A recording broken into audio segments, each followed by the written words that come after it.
बिस्मिल्लाहिर्रहमानिर्रहीम। अस्सलाम वालेकुम। मैं हूं Khurram Shahzad. Online computer tutor channel में आप तमाम दोस्तों को वेलकम करता हूं। आज हम पीएचडी की क्लास 9 में आइटम क्लास में डिस्क्रिप्शन ओनली ऐड कराना सीखेंगे कि आइटम के अगर डिस्क्रिप्शन को ऐड करवाना हो तो किस तरीके से करवाएंगे। तो आइए स्टार्ट करते हैं। पीएचडी इन्वेंट्री एंड सर्विसेज में क्लिक करेंगे।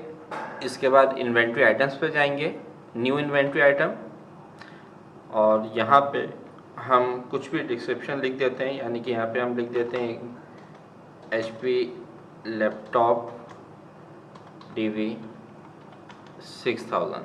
ठीक है, ID इसकी शॉर्ट कर देते हैं HP-L 6000। ठीक है, आइटम क्लास में ले लेते हैं डिस्क्रिप्शन ओनली। देखें जैसे इस पर क्लिक करेंगे तो तमाम ऑप्शन आपके पास ख़त्म हो गए। यहाँ पे सिर्फ हम डिस्क्रिप्शन ले सकते हैं। जैसे कि यहाँ पे आपने लिख दिया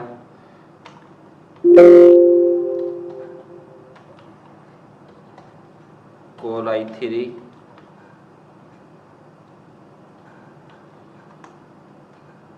ये रेड इस वजह से हो रहा है कि हो सकता है इसको ये स्पेलिंग ना मिल रही हो, तो इस वजह से एरर दे रहा है। इग्नोर कर देंगे तो ख़त्म हो जाएगा।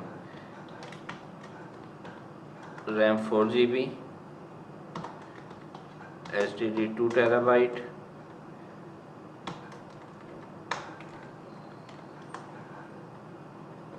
वाईफाई, लैन, कैमरा,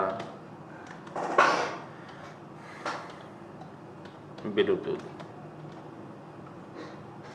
ठीक है, सिर्फ डिस्क्रिप्शन लिखने के लिए हम यूज़ करते हैं। यही अगर आप परचेज में लिखना चाहते हैं तो यही आप लिख दीजिए। ठीक है, क्लियर है। और यहाँ पे आप क्लास ले लें, इसकी जो भी लेना है आप लें। इसके बाद इसको सेव करवा दें। तो इस तरीके से हम सिर्फ आइटम के डिस्क्रिप्शन ओनली को ऐड करवा सकते हैं। तो उम्मीद करता हूँ ये वीडियो आपको अच्छी लगी होगी। मेरे चैनल को आप तमाम दोस्त ज़्यादा से ज़्यादा सब्सक्राइब कीजिए। वीडियोस अच्छी लगे तो उनको लाइक करें, दोस्तों के साथ शेयर करें, कमेंट बॉक्स में अपनी राय लाजमी दीजिए। नेक्स्ट वीडियो तक मैं आप तमाम दोस्तों से इजाज़त चाहता हूँ। आप तमाम दोस्त अपना बहुत ज़्यादा ख्याल रखिएगा। अल्लाह हाफिज़।